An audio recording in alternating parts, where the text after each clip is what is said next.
House is returning to Washington today after a 2-week recess, and there's a lot on the docket. Representative Marjorie Taylor Green threatened to force a vote to unseat Speaker Mike Johnson 2 weeks ago. Green filed a motion to vacate. Johnson and Green exchanged text messages over the 2-week Easter recess. Johnson also faces pressure from his fellow GOP members to decide whether he will finally move forward with aid to Ukraine. Green continues to warn the Speaker against pursuing any Ukraine aid. Joining us now with the latest is Congressional reporter at the Hill, Mychael Schnell. Thank you so much for joining us. Hey guys, thanks for having me. All right, what's the latest? Yeah, so House is back in session today, and not a lot has changed since the last time we left, about 2 weeks ago when that 2-week Easter break started. Essentially what happened there was the House voted to fund the government. As that vote was happening, Congresswoman Marjorie Taylor Green filed that motion to vacate. Now, it's a significant move to file the motion to vacate, but it doesn't actually have any practical effects, because in order for that to go into effect, she would have to force a vote on it, and Congresswoman Green has not done that yet, hasn't said when she plans to do it, but is sort of dangling this threat over Speaker Johnson as we now head into this 2-week stretch here in Washington. Basically, the name of the game here is Ukraine aid. If Johnson puts Ukraine aid on the floor, it is widely expected that Congresswoman Green will trigger a vote on this motion to vacate. She has strongly urged him in no uncertain terms not to put Ukraine aid on the floor. Now, Speaker Johnson looks poised to do exactly that. About a week and a half ago, he told Fox News that the foreign aid supplemental, which includes aid for Ukraine, will come up, quote, right after the 2-week recess. That is obviously today. That's when we start this work period. So a lot of questions on what exactly Johnson will do, and in effect, what will Congresswoman Green do, because she holds a lot of cards here, and she has the possibility to throw the House back into chaos. Right, because there is a historically narrow margin here, a one-vote margin, meaning every Republican has to get on board if there is another round of these force-the-vote style speakership elections. And this morning it's being reported that Marjorie Taylor Green escalated this conflict in some way with a letter threatening, among other things, not to fund more aid to Ukraine. Can you speak to what else she might be asking for in that letter, or what other kinds of issues seem to be on her mind? How much time do you guys have?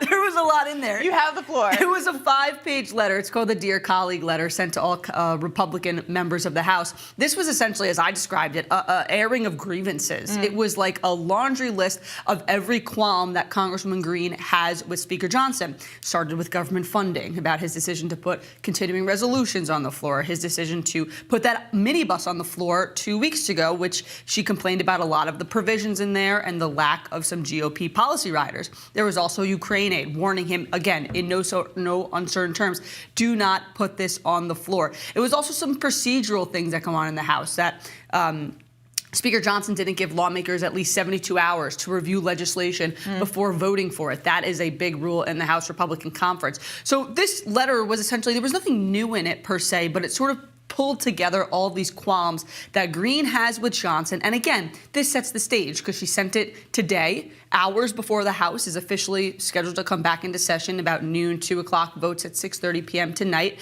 So sort of setting the tone for the week. And again, giving another warning shot to Johnson to say, hey, I'm on to you. I filed this motion to vacate. I may force a vote on it. I may not. But you better be careful with what decisions you make. And we've seen that she was talking to him over the weekend, I believe. They said it exchanged some text messages. He's described her as a friend and a colleague. Do we know anything about their relationship? Well, you know, Mike Johnson is one of the most conservative members of the House Republican Conference, right? We have to remember that. He could be considered a hardline conservative based on his politics and his conservatism. But of course, since taking the and that's something that Marjorie Taylor Green would enjoy, that strong conservatism. But of course, since taking the gavel, he's had to be not just a representative for his Louisiana district, but also somebody to lead the House Republican Conference, which right now is extremely diverse and has a very small majority, which means compromise is necessary in all areas. Now, Congresswoman Green is not enjoying that. She's mentioned that on Ukraine aid, Johnson in September voted against sending $300 million in aid to Ukraine. It was a significant vote right there. And now she's questioning, well, why is he saying that this is the top priority of the House? I thought he was against Ukraine aid. Well, of course, the Russia-Ukraine war is in a very different situation right now. Ukraine's forces are beleaguered. They need U.S. support. But also, Johnson has to read his conference and understand that there is a lot of people in the House Republican Conference who want this support for Ukraine. So there's sort of been some tension there in terms of how he's changed his politics since taking the gavel. But in terms of their current relationship right now, You are right. Both of them have said that they spoke over the 2-week recess. Now, an interesting detail, they were supposed to speak on Friday. They exchanged text messages, but they were supposed to actually have a conversation on Friday. A source familiar tells me that those plans fell through. Not a great way to set the dynamic for this now in-session stretch, but there's some tension between those two. You'd think Speaker Johnson ought to be careful, or think he would have learned a lesson to be careful about the Ukraine aid, given that this was instrumental to McCarthy's downfall as well. It's like it's the same issue. Is it not coming across, I guess, to leadership, as well as to Mitch McConnell, who's going to be stepping down and was taking a lot of flack from conservative media, conservative activists on this issue? Johnson does have a very conservative record on a lot of other issues, but what it means to be a conservative does change periodically, and something that is very much animating right-wing media and the right-wing base is not continuing to fund that war effort. So it seems like he should recognize he would get himself into this kind of trouble if he makes this such a priority. Get himself into trouble with Republicans, yes, but also look at the flip side. He would get himself into trouble, or rather, not trouble is the right thing, but be widely condemned by Democrats, a whole host of Republicans in the House conference, Republicans in the Senate, and also Biden administration officials, Ukrainian officials. I think he's sort of grappling right now with this push and pull of the fact that there's a large contingent of his conference who doesn't want to do this, but there are a lot of other factions that do want to do this. And that's why we're seeing Johnson pushing this back, pushing this away for months now. I mean, we've been talking about Ukraine. This has been an issue that has plagued his speakership since he won the gavel back in October. We're finally likely, possibly going to see some movement on this issue, but the fact that it's been delayed time and time again, and I will note, guys, we still don't even know what his plan is for Ukraine aid. That is emblematic of exactly what you're saying, this push and pull right now on this politically prickly topic of Ukraine aid. I think that's a really important point, that we talk a lot about the faction of Republicans that are kind of counterculture on the question of Ukraine aid, because that is more represented among the right side of the aisle than it is on the left side of the aisle. But they do still represent just a faction of what seems to be a real Republican core people who are very much united in with the Democrats on a lot of these foreign spending bills. And I wonder if you can give us a sense of what you think the breakdown is. I mean, how many Republicans in the caucus are genuinely kind of aligned with MTG on wanting to be sort of completely American first and cutting off a lot of those foreign aid bills? When you talk about Ukraine aid specifically, there was a flashpoint last year that has sort of been used as the barometer for this issue. There was that vote back in, it was September, end of September, on sending $300 million to Ukraine.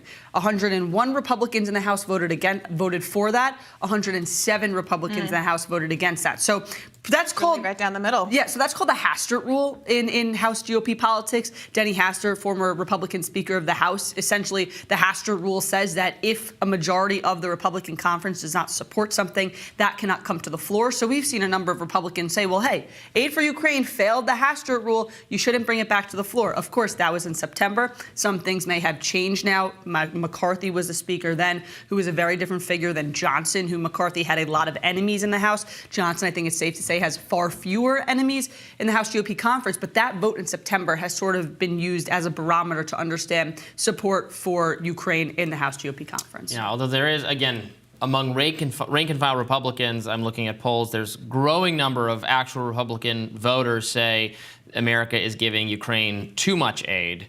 And so I wonder if there's some, this is something a lot of people in conservative media complain about a lot, the disjunction between what the elected Republicans want to do, what their standpoint is, and what actual conservative Americans want. So this would be, frankly, this speaks to what Marjorie Taylor Green is saying, right, is that, why does people like Speaker Johnson care more about what Democrats think or what mainstream media thinks or what establishment Republicans in Congress think, and is not listening to the base? It's actually, and this is an interesting part of the debate right here. Johnson, about a week and a half ago, floated what he calls some innovations to that Senate foreign aid bill for ideas that he's thinking about for this, House foreign aid bill.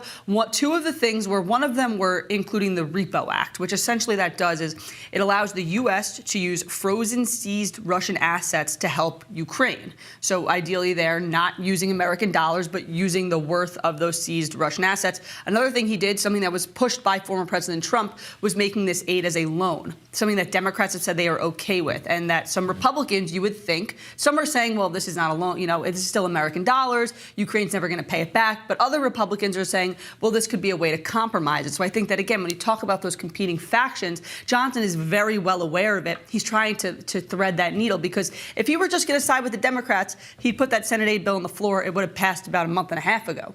But again, now he's trying to find some sort of compromise. Is it possible? Who knows? It's hard to find compromise anything on Capitol Hill these days. But again, he's thinking of what he calls these innovations to try to thread that needle. Thank you so much for joining us. We really appreciate it. Thanks, guys. More Rising right after this.